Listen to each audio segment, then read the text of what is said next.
सुबह रोशन थी और गर्मियों के थका देने वाले दिनों में सारी दुनिया से आजाद हम मछलियों की तरह मैली नहरों में गोते लगाते, अपने चेहरों से कीचड़ लगाकर डराते थे एक दूसरे को। किनारों पे बैठे हुए हमने जो अहद एक दूसरे से लिए थे, उसके धुंधले से नक्शे आज भी मेरे दिल पे कहीं नक्श हैं।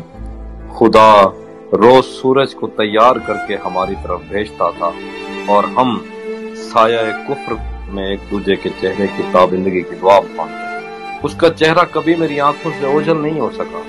उसका चेहरा अगर मेरी आंखों से हटता तो मैं कायनातों में फैले हुए उन मज़ाहिर की तफहीम नज़मों में करता कि जिस पर बज़िद हैं ये बीमार, जिनको खुद अपनी तमन्नाओं की आत्माओं ने इतना डराया कि इनको हवस के कफस में मोहब्बत की किरणों ने छूने की कोशिश भी की तो ये उससे परे हो गए।